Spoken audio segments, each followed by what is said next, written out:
Vinod sir, നമുക്കറിയാം America China തമ്മിൽ നടക്കുന്ന ഒരു തീരുവയുദ്ധത്തിൽ മെയ് 12-ാം തീയതി ജനീവയിൽ ഒരു തീരുമാനമായി എന്നറിയുന്നു.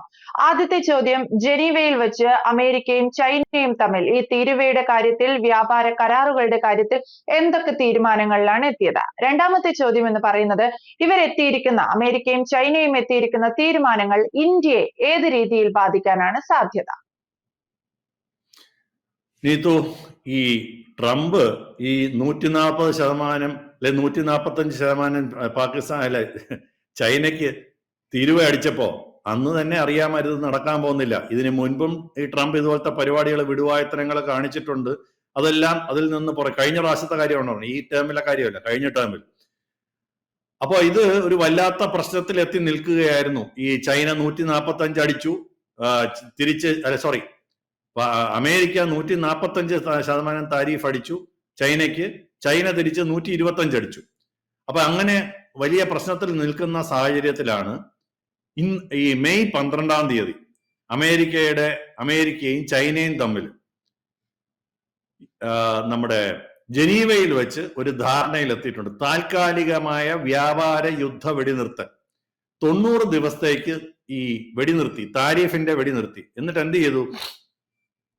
ഈ അമേരിക്ക 145% അടിച്ചിരുന്ന, ചൈനയ്ക്ക് അടിച്ചിരുന്ന ഡ്യൂട്ടി 30% കുറച്ചു. പക്ഷെ അപ്പോഴും ഈ 10 ബേസ് ലൈൻ ഒരു 10% ഉണ്ട്, അത് അവിടെ അങ്ങനെ തന്നെ തുടരും.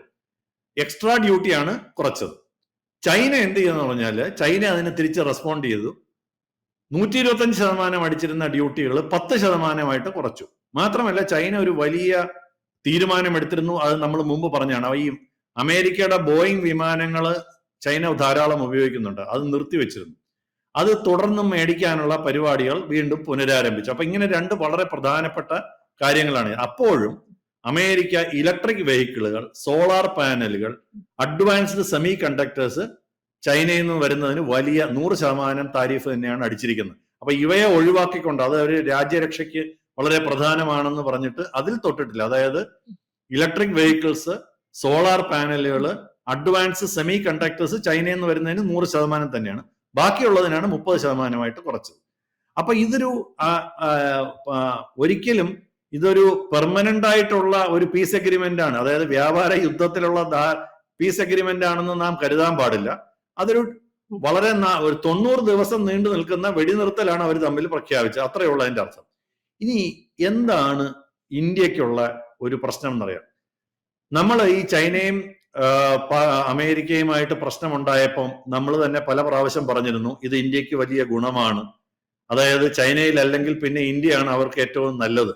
അപ്പൊ നമുക്കൊരു കോമ്പറ്റിറ്റീവ് എഡ്ജ് ഉണ്ട്, അല്ലെങ്കിൽ ഒരു അതിനകത്ത് ആ വ്യാപാരത്തിൽ നമുക്കൊരു ബെനിഫിറ്റ് ഉണ്ട്. അപ്പൊ നമ്മുടെ എക്സ്പോർട്ടേഴ്സിന് ഒരുപാട് ഗുണമുണ്ടാവും. കാരണം ചൈനക്കാരെക്കാളും കുറഞ്ഞ വിലയിൽ നമുക്ക് വിൽക്കാൻ പറ്റും. അതിപ്പോ ഇല്ലാതാകുന്നു. അതാണ് ആദ്യത്തെ ഒരു പ്രധാനപ്പെട്ട ഒരു കാര്യം. അപ്പൊ നമ്മൾ ഏതൊക്കെ സെക്ടറുകളാണ്? തുണിത്തരങ്ങള്, ഈ റെഡിമെയ്ഡുകള്, ജനറിക് ഫാർമസ്യൂട്ടിക്കൽസ് എന്ന് പറയും. ജനറിക് എന്ന് പറഞ്ഞു കഴിഞ്ഞാൽ ബ്രാൻഡ് ഇല്ലാത്ത മരുന്നുകൾ. നമ്മുടെ ഇവിടുത്തെ ഒരു ഉദാഹരണം പറഞ്ഞാൽ ഈ ജൻ ഔഷധി മരുന്ന്, പ്രധാനമന്ത്രിയുടെ ജൻ ഔഷധി, ബ്രാൻഡിങ് ഇല്ലാത്തതിന് വില കുറവാണ്. സാധാരണ മെഡിക്കൽ സ്റ്റോറിലും കിട്ടും, അതിന് വില കുറവാണ്. അതുപോലെ തന്നെ ഈ വാഹനങ്ങളുടെ സ്പെയർ പാർട്സ് അല്ലെങ്കിൽ ഓട്ടോ കമ്പോണൻസ്, സ്പെയർ പാർട്സ് അല്ല, അവരുടെ അമേരിക്കയിൽ നിർമ്മിക്കുന്ന വാഹനങ്ങൾക്ക് ഫിറ്റ് ചെയ്യാനുള്ള പാർട്ടുകൾ പലതും ഉണ്ടാക്കുന്നത് ഇന്ത്യയിൽ നിന്നാണ്. അപ്പൊ ഇതെല്ലാം ഇത് അഫക്ട് ചെയ്യാനുള്ള സാധ്യത, പ്രത്യേകിച്ച് ചൈനയാണ് നമ്മുടെ ഏറ്റവും വലിയ കോമ്പറ്റീറ്റേഴ്സ്. അപ്പൊ മാത്രമല്ല, അവർ കുറച്ചും കൂടെ ചീപ്പർ ലേബറാണ്. അപ്പൊ അതിന് പ്രശ്നം വരാനുള്ള ഒരു സാധ്യത ഇപ്പൊ നമ്മൾ മുന്നിൽ കാണുന്നു. നമ്മുടെ ഇന്ത്യൻ റുപ്പി ഡോളറിനെതിരായിട്ട് നല്ല രീതിയിലായിരുന്നു. ഏകദേശം 84 വരെ താഴ്ന്നു വന്നതാണ്. അതും ചിലപ്പോൾ തിരിച്ച് കയറാനുള്ള ഒരു സാധ്യത നമ്മൾ കാണണം. അതിന്റെ അർത്ഥം എന്താ വെച്ചാൽ, നമുക്ക് ഇമ്പോർട്ട് ചെയ്യാൻ, അതായത് ഡോളർ ടേംസിലാണ് നമ്മൾ ഇമ്പോർട്ട് ചെയ്യണേ, നമുക്ക് കുറഞ്ഞ വിലയ്ക്ക് കിട്ടുമായിരുന്നു. ഗ്ലോബൽ റിസ്കുകൾ കുറവായിരുന്നു. ഹെഡ്ജിങ് എന്നൊക്കെ പറഞ്ഞ ഈ ഡോളർ വ്യാപാരത്തിലുള്ള ചെറിയ ടെക്നിക്കൽ സാധനങ്ങളാണ്. അതിനൊക്കെ നമുക്ക് കുറച്ചും കൂടെ ഒരു അഡ്വാൻറ്റേജ് ഉണ്ടായിരുന്നത് ചിലപ്പോൾ തൽക്കാലമായിട്ട് മാറും. ഇനിയിപ്പോ ഞാൻ നേരത്തെ പറഞ്ഞിരുന്നത്, അതായത് ചൈനയുമായിട്ട് പ്രശ്നമുണ്ടായപ്പോൾ നമ്മൾ പറഞ്ഞിരുന്ന ഫോറിൻ ഇൻസ്റ്റിറ്റ്യൂഷണൽ ഇൻവെസ്റ്റേഴ്സ് എന്ന് പറയും, വിദേശ നിക്ഷേപം ഇന്ത്യയിൽ വരുമായിരുന്നെങ്കിൽ ഇനിയിപ്പോ ചൈനയിലോട്ടും കൂടെ പോകാനുള്ള ഒരു സാധ്യതയുണ്ട്. അപ്പൊ അത് നമ്മുടെ സ്റ്റോക്ക് മാർക്കറ്റിനെയൊക്കെ ചിലപ്പം ബാധിക്കാനുള്ള സാധ്യത. ഇപ്പൊ ഇതിന്റെ പ്രശ്നം നമ്മൾ എന്താണ് ഇന്ത്യ ചെയ്യേണ്ടതെന്നാണ്. നമ്മൾ പലപ്പോഴും വേറെ രണ്ട് രാജ്യങ്ങൾ തമ്മിലുള്ള അടിയുടെ പുറത്ത്, പ്രശ്നത്തിന്റെ പുറത്ത് നമ്മുടെ വ്യാപാരത്തില് ശ്രദ്ധിക്കാൻ നോക്കിയാൽ നമ്മുടെ വ്യാപാരം അതിനെ ബേസ് ചെയ്തിട്ടാണ്. അതായത് ചൈനയിൽ പ്രശ്നമുണ്ടെങ്കിൽ ഇന്ത്യക്ക് ഗുണം. ഇപ്പൊ ചൈനയുടെ പ്രശ്നം മാറിയാൽ നമുക്ക് പ്രശ്നം വീണ്ടും വരും. ഈ ഒരു തന്ത്രം നമ്മൾ മാറ്റിപ്പിടിക്കേണ്ട സമയമായി എന്നുള്ളതാണ് ഏറ്റവും വലിയ പ്രധാനം. നമ്മൾക്ക് ചൈന പ്ലസ് ഒരു അഡ്വാൻറ്റേജ് ഉണ്ടെന്നറിയാം. എന്താണ് ഈ ചൈന പ്ലസ് ഉണ്ടെന്ന് മുമ്പ് ഞാൻ പറഞ്ഞിട്ടുണ്ട്, ഞാൻ ഒരിക്കൽ കൂടെ പറയാം. അതായത് അമേരിക്കയിലായാലും ശരി, യൂറോപ്പിലായാലും ശരി, പല രാജ്യങ്ങളും വ്യാപാര സ്ഥാപനങ്ങളും ഇൻഡസ്ട്രീസും ചൈനയിലാണ് പലതും ഉണ്ടാക്കുന്നത്. ഈ ചൈന പലപ്പോഴും ഇതുപോലെ വേറൊരു അൺപ്രഡിക്റ്റബിൾ നേഷൻ, ഈ ട്രംപിന്റെ ഡബിൾ പതിപ്പാണ് ചൈന മൊത്തത്തിൽ. ട്രംപ് ഒരാളേ ഉള്ളൂ, പക്ഷെ ചൈന മൊത്തത്തിൽ ഇതുപോലെ തോന്നിയ പോലെ എപ്പോഴും ആണെങ്കിലും കാര്യങ്ങൾ മാറ്റം വരുത്തും. പൊളിറ്റിക്കൽ ട്രാൻസ്പെറൻസി ഇല്ല, എന്താ അവിടെ സംഭവിക്കണമെന്ന് നമുക്ക് അറിയാൻ പറ്റൂല. കോവിഡ് വന്ന സമയത്തൊക്കെ നമ്മളത് കണ്ടതാണ്. അപ്പൊ ഈ ചൈനയെ ഡിപ്പെൻഡ് ചെയ്ത് നമ്മൾ ഇരിക്കാൻ പാടില്ല. ചൈനയ്ക്ക് പകരം ഒരു രാജ്യം, അത് അങ്ങനെ കൺസിഡർ ചെയ്യുന്നതിനകത്ത് 2-3 രാജ്യങ്ങളുണ്ട്. ഒന്ന് ഇന്ത്യയാണ്, ഏറ്റവും പ്രധാനപ്പെട്ട ഇന്ത്യയാണ്. പിന്നൊന്ന് വിയറ്റ്നാം ആണ്, ബംഗ്ലാദേശ് ആണ്, പിന്നൊന്ന് മെക്സിക്കോയാണ്. ഈ 3-4 രാജ്യങ്ങളാണ് ചൈന +1 കാറ്റഗറി വരുന്നത്, യൂറോപ്യന്മാരെ സംബന്ധിച്ചിടത്തോളം, അമേരിക്കക്കാരെ സംബന്ധിച്ചിടത്തോളം. എന്നിട്ട് ബംഗ്ലാദേശിന്റെ പണി ഏകദേശം കഴിഞ്ഞിരിക്കുകയാണ്. അപ്പൊ നമുക്ക് പിന്നെ കോമ്പറ്റീഷൻ ഉള്ളത് ഈ പറയുന്ന വിയറ്റ്നാമുമായിട്ടും മെക്സിക്കോ ആയിട്ടാണ്. പക്ഷെ അതിൽ ഏറ്റവും അഡ്വാൻറ്റേജ് ഉള്ളത് ഇന്ത്യ തന്നെയാണ്, ഇന്ത്യക്ക് തന്നെയാണ്. യൂറോപ്യൻ രാജ്യങ്ങളും അമേരിക്കൻ രാജ്യങ്ങളും ചൈനയുടെ കൂടെ, ചൈന വീണാൽ, ചൈനയിൽ പ്രശ്നം ഉണ്ടായാൽ അവര് നമ്മളെ മൊത്തത്തിൽ പിണക്കൂല. പക്ഷെ ലാഭം അവിടെയാണ്, നല്ല പ്രോഡക്റ്റ് അവിടെയാണെന്നുണ്ടെങ്കിൽ നാച്ചുറലി അവർ സോഴ്സ് ചെയ്യുന്നത് കൂടുതൽ അവിടെ നിന്നായിരിക്കും. അപ്പൊ പറഞ്ഞു വരുന്നത് ഇന്ത്യയുടെ ക്വാളിറ്റി, അതായത് ചൈന ഇല്ലെങ്കിൽ ഇന്ത്യയിൽ നിന്ന് വരുന്നതിന് പകരം ഇന്ത്യയിൽ ടോപ്പ് ക്വാളിറ്റി സാധനം വിലകൾ ഉണ്ടാക്കുകയാണെങ്കിലും നമുക്കിവിടെ ഫാസ്റ്റ് ട്രാക്ക് ഡിഫറൻസ്, നമുക്ക് ലാൻഡ്, അതായത് ഒരു ഫാക്ടറി തുടങ്ങാൻ വേണ്ടി ലാൻഡ് അക്വസിഷൻ. ഏറ്റവും ആദ്യത്തെ പ്രശ്നം, ഇന്ത്യയിലെ പ്രശ്നം എന്ന് പറയുന്നത് ഭൂമി ഏറ്റെടുക്കലാണ്. അല്ലെങ്കിൽ ഒരു സ്ഥലത്ത് നിന്ന് മറ്റൊരു സ്ഥലത്തേക്ക് സാധനങ്ങൾ, നമുക്ക് ചില കമ്പോണൻസ് ഇറക്കേണ്ടി വരും, അത് കഴിഞ്ഞിട്ട് ഉണ്ടാക്കിയ സാധനം പുറത്തോട്ട് അയക്കേണ്ടി വരും. അതിനാണ് ലോജിസ്റ്റിക്സ് എന്ന് പറയുന്നത്. ആ കാര്യങ്ങള്, ഇലക്ട്രിസിറ്റിയുടെ സപ്ലൈ, ലേബർ, അതായത് തൊഴിൽ ലഭ്യത, അതായത് പ്രത്യേകിച്ച് ഇമ്പോർട്ടന്റ് ആയിട്ടുള്ള ടെക്നിക്കൽ ആയിട്ടുള്ള തൊഴിൽ ലഭ്യത, ഇതൊക്കെ നമ്മൾ ബെറ്റർ ആക്കി നമ്മൾ ഏറ്റവും നല്ല പ്രോഡക്റ്റ്, ചൈനയെ വെല്ലുന്ന പ്രോഡക്ട്സ് നമ്മൾ ഉണ്ടാക്കേണ്ടിയിരിക്കുന്നു. മേക്ക് ഇൻ ഇന്ത്യ പ്രോഗ്രാമിൽ ഉണ്ടാക്കേണ്ടിയിരിക്കുന്നു. ഇല്ലെങ്കിൽ കുഴപ്പം എന്ന് വെച്ചാൽ ചൈന വീഴുമ്പോൾ മാത്രമേ നമുക്ക് ബെനിഫിറ്റ് ഉള്ളൂ. ഇപ്പൊ ചൈനയിൽ അവിടെ ചൈന അമേരിക്ക തമ്മിൽ പ്രശ്നമായാൽ ഓക്കെ, നമുക്ക് അഡ്വാൻറ്റേജ്. ആ പരിപാടി നിർത്താൻ സമയമായി. നമ്മൾ ഇവിടുത്തെ ഏറ്റവും ബെസ്റ്റ് ക്വാളിറ്റി സാധനങ്ങൾ ഏറ്റവും ഇഫക്റ്റീവ് ആയിട്ടും ഏറ്റവും പെട്ടെന്നും ഈ നമ്മുടെ ഗവേണൻസ്, അതാണ് ഈ ഗവേണൻസിന്റെ ഒക്കെ റിലവൻസ്.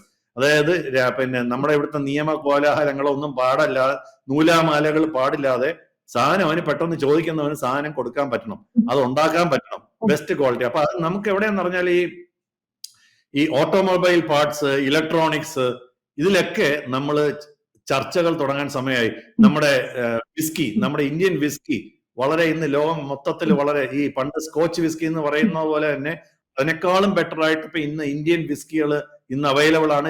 ലോകത്തെല്ലായിടത്തും അതിന് ഡിമാൻഡ് ഉണ്ട്. അപ്പൊ ഇതിനൊക്കെ നമ്മൾ അല്ലെങ്കിൽ ഡിജിറ്റൽ ഗുഡ്സ്, നമ്മുടെ ഫോൺ ആയിക്കോട്ടെ, കമ്പ്യൂട്ടേഴ്സ് ആയിക്കോട്ടെ, ഇതിനൊക്കെയുള്ള താരീഫ് വളരെ ഇമ്പോർട്ടന്റ് ആയിട്ട് നമ്മൾ എത്രയും പെട്ടെന്ന് ചർച്ച ചെയ്ത് ശരിയാക്കണം. അതിനകത്ത് 2 പ്രശ്നങ്ങളുണ്ട്. ഒന്ന്, ചൈനയുമായിട്ട് അമേരിക്ക പ്രശ്നത്തിലായിരിക്കുന്ന സമയത്താണെങ്കിൽ നമുക്കൊരു അഡ്വാൻറ്റേജ് കിട്ടും. ഇപ്പൊ ഓൾറെഡി അവർ തമ്മിൽ എഗ്രിമെന്റ് ആയി. മാത്രമല്ല നമുക്കൊരു ചെറിയ പ്രശ്നവും വന്ന് വീണിട്ടുണ്ട്. എന്താണത്? അതാണ് എല്ലാത്തിനും ഒരു ഗുണം ഉണ്ടെങ്കിൽ ഒരു ദോഷമുണ്ട്. ഈ ട്രംപ് കയറി കഴിഞ്ഞ ദിവസം തള്ളിയ കാര്യം നമ്മൾ സംസാരിച്ചിരുന്നു. അതായത് ഇന്ത്യയെ ഞങ്ങൾ വ്യാപാരത്തിലിട്ട് പൂട്ടിയെന്ന്, ഇന്ത്യയെ പാകിസ്ഥാനെ. അത് ഇന്ത്യക്ക് ഒട്ടും ഇഷ്ടപ്പെട്ടിട്ടില്ല. അതുകൊണ്ട് തന്നെ ഇന്ത്യ തിരിച്ച് റിവേഴ്സ് ഡ്യൂട്ടി അടിക്കാൻ പ്ലാൻ ഇടുന്നുണ്ട്. അലൂമിനിയത്തിനായാലും ശരി, സ്റ്റീലിനായാലും ശരി, ചില സാധനങ്ങൾക്ക് ഇങ്ങോട്ട് അടിച്ചതുപോലെ തിരിച്ച് അങ്ങോട്ടും അടിക്കാൻ ഇന്ത്യ ഒരു പ്ലാൻ ഇടുന്നുണ്ട്. ഇത് ചിലപ്പം അമേരിക്കയുമായിട്ടുള്ള ഇതാണ് ഈ വായി തോന്നിയത് വിളിച്ചു പറഞ്ഞുള്ള ഒരു പ്രശ്നം. നമ്മൾ വളരെ കെയർഫുൾ ആയിട്ടാണ് നമ്മുടെ ആളുകൾ മീഡിയയിൽ സംസാരിക്കുന്നതെങ്കിൽ പോലും അമേരിക്ക ഇങ്ങനെ ഒരു പ്രസ്താവന ഇറക്കിയ സ്ഥിതിക്ക് ഞങ്ങൾ വിരട്ടിയിട്ടാണ്, വ്യാപാരത്തിൽ വെച്ച് വിരട്ടിയിട്ടാണെങ്കിൽ ആണ് ഇന്ത്യയെ സമ്മതിപ്പിച്ചത് എന്ന് പറയുമ്പോൾ അതിനൊരു മറുപടി കൊടുക്കാൻ വേണ്ടി ചില നീക്കങ്ങൾ ഇന്ത്യൻ സർക്കാർ ആരംഭിച്ചിട്ടുണ്ട്. ചില കാര്യങ്ങൾക്കൊക്കെ ഡ്യൂട്ടി അടിക്കാനൊക്കെ തുടങ്ങിയിട്ടുണ്ട്. അതുകൊണ്ട് അത് എങ്ങനെ വന്ന് ഭവിക്കുമെന്ന് നമുക്ക് പറയാൻ പറ്റില്ല.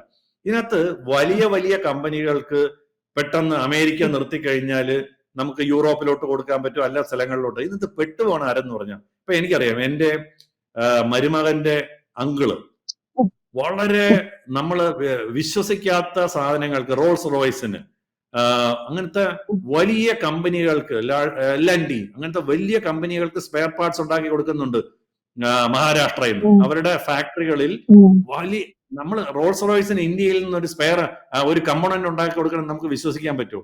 അങ്ങനത്തെ വലിയ വലിയ കമ്പനികൾക്ക് കൊടുക്കുന്നുണ്ട്. ഇതുപോലുള്ള കമ്പനികൾക്ക് പ്രശ്നം വരും പെട്ടെന്ന്. എന്നുവെച്ചാൽ അവർക്ക് അവരുടെ പ്ലാനിങ് ഉണ്ടാക്കുന്നതൊക്കെ വളരെ പ്രധാനമാണ്. ഇപ്പൊ തന്നെ ഉദാഹരണത്തിന് ഞാൻ മറ്റൊരു പ്രധാനപ്പെട്ട കാര്യം പറയാം. ഇപ്പൊ ചൈനയും അമേരിക്കയും തമ്മിൽ പ്രശ്നമാണെന്ന് പറഞ്ഞിട്ട് പലരും പലപ്പോഴും അമേരിക്കയ്ക്ക് വേണ്ട ചില സാധനങ്ങൾ ഉണ്ടാക്കാനുള്ള ഫാക്ടറികൾ ആരംഭിച്ചിട്ടുണ്ടാവും, നിർമ്മാണം.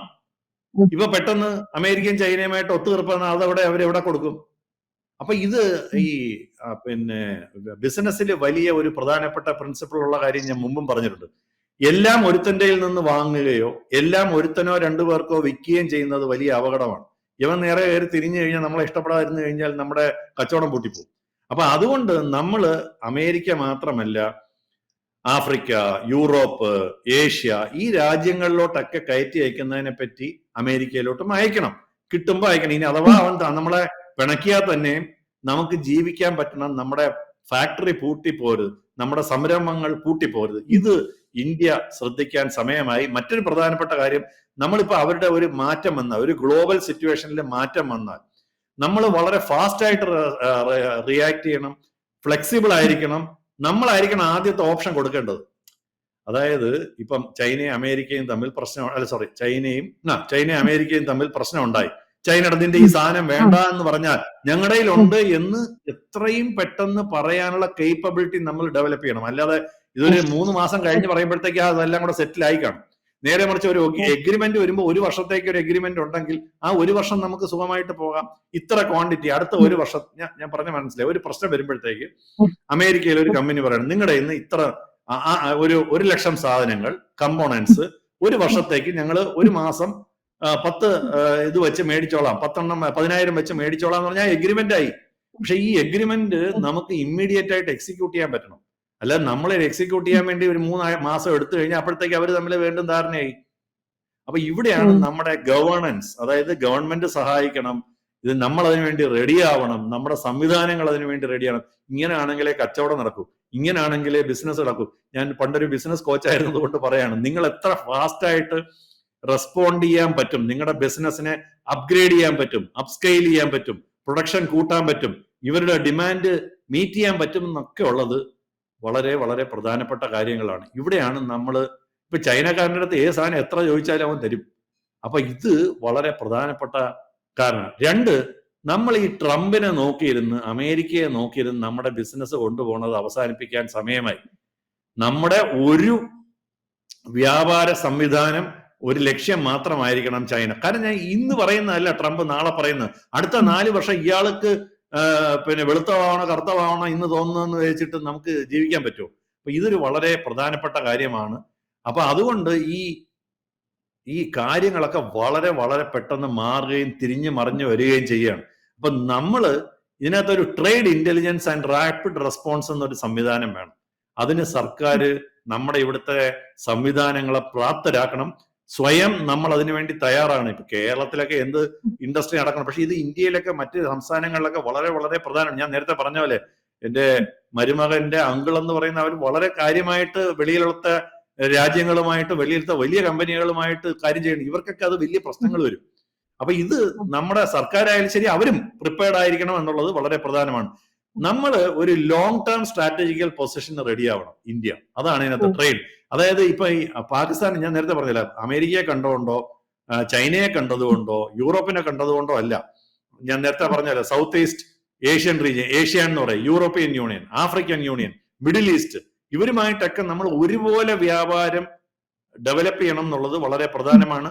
നമ്മുടെ ക്ലീൻ ടെക്നോളജി, ഇലക്ട്രോണിക്സ്, അതായത് നമ്മളുമായിട്ട് മത്സരിക്കാൻ മറ്റുള്ളവർക്ക് പറ്റാത്ത മേഖലകൾ തിരഞ്ഞു പിടിച്ച് നമ്മൾ നമ്മുടെ വ്യാപാരവും നമ്മുടെ സംവിധാനങ്ങളും നമ്മുടെ ഉണ്ടാക്കുന്നതൊക്കെ വലുതാവണം.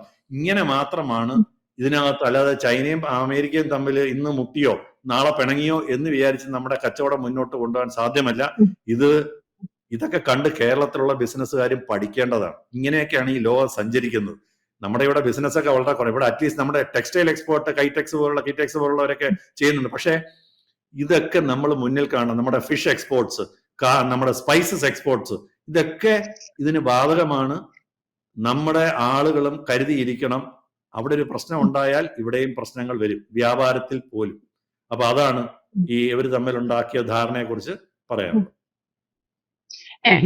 ചൈന അമേരിക്ക തമ്മിലൊരു ധാരണയിൽ എത്തുമ്പോൾ ഇന്ത്യ അത് എങ്ങനെ ബാധിക്കുമെന്നായിരുന്നു വിനോദ് സാറിനോട് ചോദിച്ചത്. അപ്പോൾ ഇന്ത്യ ഒന്ന് കരുതിയിരിക്കുക, അല്ലെങ്കിൽ ഇന്ത്യ കൂടുതൽ പ്രൊഡക്റ്റുകൾ സ്വയമേ ഉൽപ്പാദിപ്പിക്കാനുള്ള ഒരു രീതിയിലേക്ക് എത്തുക.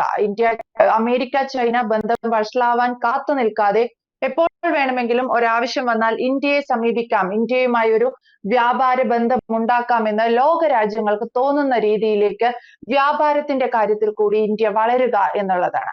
എന്തായാലും വ്യക്തമാണ്. Thank you. കൂടുതൽ വാർത്തകളും വിശേഷങ്ങളും നിങ്ങളിലേക്ക് എത്താൻ ABC മലയാളം സബ്സ്ക്രൈബ് ചെയ്യുക, ബെൽ ബട്ടണും അമർത്തുക.